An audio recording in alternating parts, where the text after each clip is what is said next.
नमस्कार दोस्तों। मूवी की शुरुआत में कुछ फ्रेंड्स बीच पर पार्टी कर रहे होते हैं। हम देख पाते हैं कि इस टाइम रात का सीन को दिखाया जा रहा था। वो सभी वहाँ पर बहुत ज्यादा एंजॉय करते हैं। सभी लोग एंजॉय करते करते इतना मग्न हो जाते हैं, उन्हें टाइम का पता ही नहीं चल रहा था कि कितनी रात हो गई है। तभी उन्हें वहाँ पर एक बड़ी सी चीज मिलती है जिसका वो सभी मन मजाक उड़ाना शुरू कर देते हैं, ये जाने बगैर कि आखिर वो चीज है क्या। मजाक मजाक में वे सभी उस चीज को तोड़ने लग जाते हैं। उन्हें तो यहाँ पर नहीं पता था कि उसके अंदर क्या चीज हो सकती है, उसे इग्नोर करते हैं। सभी दोस्त इतना ज्यादा एंजॉय कर लेने के बाद थक जाते हैं और सभी अपनी अपनी गाड़ियों में ही सो जाते हैं। और जब सुबह होती है तब सभी की आंखें एक एक करके खुलना शुरू होता है। उन्हीं में हम एक लड़की को देख पाते हैं जिसका नाम मार्शा था। मार्शा की आंख खुलते ही उसकी तबीयत खराब होने लग जाती है, उसे वोमिटिंग होने लगता है। उसे इस तरह से देखकर सभी को लगता है कि यह सब शायद कल रात की वजह से हो रहा है। लेकिन मार्शा को अंदर ही अंदर बहुत ही अजीब फीलिंग रही थी कि तभी वहां की एक लड़की को सैंड के ऊपर कौवा बैठा हुआ दिखाई देता है कि तभी अचानक से सैंड उसे अपने अंदर लेने लग जाती है। ऐसा लग रहा था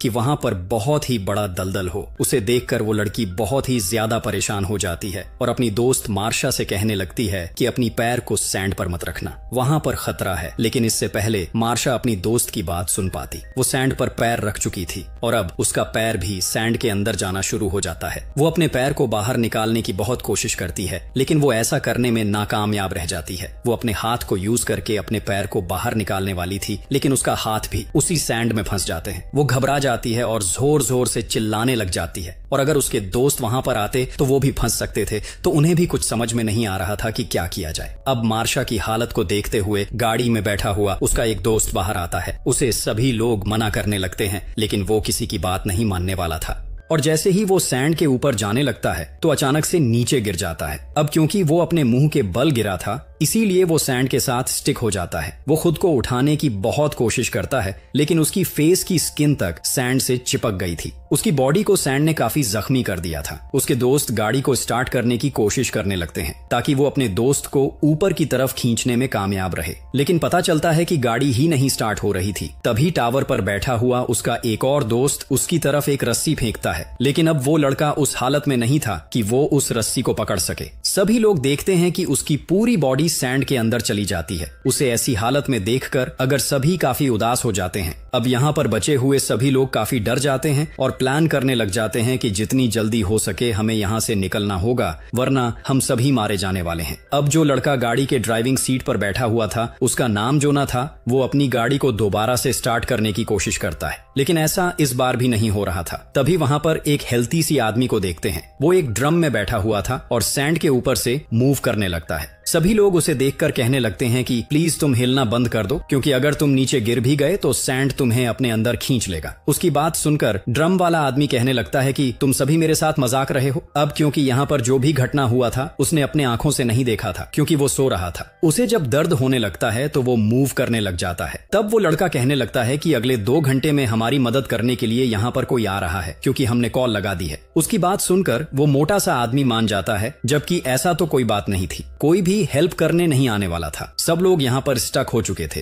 वहीं पर मार्शा की दोस्त कहने लगती है, हम सभी ने कल इसी बीच पर तो पार्टी की हुई थी, तो उस समय ये सैंड तो हमें कुछ नहीं कर रही थी, और यहाँ पर बाकी के लोग थे, वो सभी कहाँ चले गए। और यहाँ पर सभी लोग गेस कर लेते हैं कि वे सभी लोग उसी रेत के अंदर चले गए हैं। और ये सभी अब तक अंदर नहीं गए, क्योंकि ये लोग अपने अपने कार्स में थे या फिर किसी ऊंची जगह पर। इतनी देर में वो हेल्थी आदमी फिर से जोर जोर से चिल्लाने लग जाता है कि मुझे बहुत ज्यादा धूप लग रही है। इसीलिए उसका दोस्त उसकी तरफ सनस्क्रीन फेंकता है और कहता है कि तुम इसे लगा लो, तुम्हें थोड़ा रिलैक्स फील होगा। सनस्क्रीन लगाने पर उसे थोड़ा सा सुकून मिलता है। तभी उन सभी की नजर उस चीज पर जाती है जो कल रात को उन्हें मिली हुई थी, जिसे उन्होंने उसे काफी बुरी तरह से डैमेज कर दिया था। अब क्योंकि रात थी, इसीलिए पता नहीं चल रहा था कि वो बड़ी सी चीज एक एक था जिसे उन्होंने तोड़कर डैमेज करके बहुत ही बड़ी गलती कर रखी है। अब क्योंकि वो एक टूट कर 2 टुकड़े हो चुके थे, यानी जो उसमें कोई भी चीज थी अब वो बाहर आ चुकी है। और हो सकता है कि जो उस एक से बाहर निकला है शायद वही इस सैंड में रहती हो और वही इन सभी को अंदर लेकर जा रही है। हम देखते हैं कि मार्शा की दोस्त सैंड के ऊपर कोई चीज फेंकती है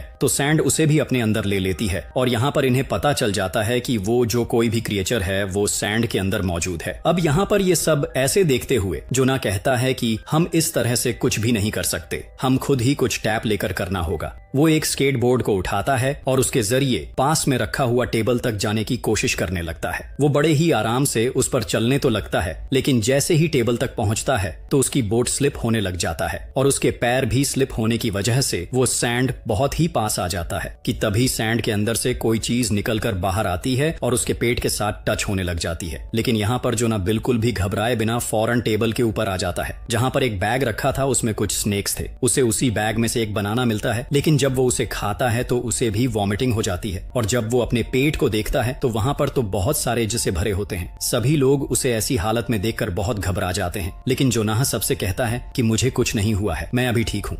तुम सभी अपनी सेफ्टी के बारे में सोचो। सभी की प्यास बुझाने के लिए जोना उनकी तरफ ड्रिंक्स को फेंकता है, लेकिन तभी उसके पेट में दर्द होने लग जाता है और उसके जख्म के अंदर से खून आने लगता है। तब उसके दोस्त यह देखकर बहुत उदास हो जाती है और वो रोने लग जाती है। तब जोना उसे कहता है कि तुम रो मत, हम सब स्ट्रांग है ना। ये कहकर वो वहीं पर लेट जाता है। तभी गाड़ी में बैठी हुई एक लड़की उनसे कहती है कि हम सभी के मोबाइल फोन्स गाड़ी की डिग्गी में है, इसीलिए हमें कुछ न कुछ करके उसे लेने होगा ताकि हम अपनी मदद मांगा सके। लेकिन यहाँ पर कोई भी ऐसी रिस्क नहीं लेना चाहता था, क्योंकि यहाँ पर बैठे बैठे गाड़ी की डिग्गी को खोलना पॉसिबल ही नहीं था। तभी एक लड़की कहती है मैं कोशिश करूंगी। तब वो जाकर गाड़ी की डिग्गी को खोलने लगती है, लेकिन वो नहीं खुल रहा था। तब वो दूसरी तरफ जाती है। एक दूसरी लड़की उसे एक कपड़े का टुकड़ा पकड़ाती है ताकि वो कहीं सैंड की तरफ ना गिर जाए, लेकिन फिर वो गाड़ी की डिग्गी को सही से खोल नहीं पा रही थी। तब जोनाह की दोस्त उसे एक रॉड को पकड़ाते हुए कहती है कि इससे ट्राई करो, और यहाँ पर फाइनली वो लड़की गाड़ी की डिग्गी को खोल ही लेती है। लेकिन तभी उन्हें दूर से कोई आता हुआ दिखाई देता है। दरअसल वो वहाँ का सुपरवाइजर होता है, यानी बीच पेट्रोल सुपरवाइजर था। उन सभी की ध्यान उसकी तरफ चली जाती है। यहाँ पर जो लड़की डिग्गी को खोला था उसकी उंगलियां अचानक से उसी डिग्गी में फंस जाती है, यानी अब डिग्गी दोबारा से बंद हो चुकी थी। वो दर्द से चिल्लाने लग जाती है। इधर वो सभी सुपरवाइजर को अपने पास बुलवाने की कोशिश करने लगते हैं, लेकिन यहाँ पर ये सुपरवाइजर कहने लगता है कि आज के जनरेशन भी ना ड्रग्स लेकर पता नहीं कैसी कैसी हरकतें करती रहती हैं। लेकिन वो सभी उसे बताते हैं कि हम सब मुश्किल में फंस चुके हैं। वो अपनी गाड़ी को उनकी तरफ लाता है और गाड़ी से उतर करने लग जाता है। तब वो जोर जोर से चिल्लाकर उसे बताने लगते हैं कि प्लीज सैंड पर पैर मत रखना। लेकिन जब वो आदमी बाहर आता है तब ये सभी देखकर हैरान रह जाते हैं कि सैंड ने उसे कुछ भी नहीं किया हुआ था। सबसे पहले तो वो जोनाह के पास आया और उसके पेट को देखकर काफी हैरान हो जाता है कि ये सब किसने किया। उसके बाद वो उस हेल्थी आदमी को ड्रम से निकालने की कोशिश करने लगता है, लेकिन उसका वेट काफी ज्यादा था, इसीलिए वो अकेला ऐसा नहीं कर पाता और उनसे कहता है कि मैं कुछ देर में अपनी टीम को बुला लेता हूँ जो तुम लोगों को रेस्क्यू कर लेगी। लेकिन मुझे अभी तक कुछ भी समझ में नहीं आ रहा है कि तुम लोग यहाँ पर कर क्या रहे हो। तब यहाँ पर जो कि दोस्त बताने की कोशिश करती है कि हमारी दोस्त की उंगलियां गाड़ी की डिग्गी में फंसी हुई हैं। सुपरवाइजर पास तो जाता है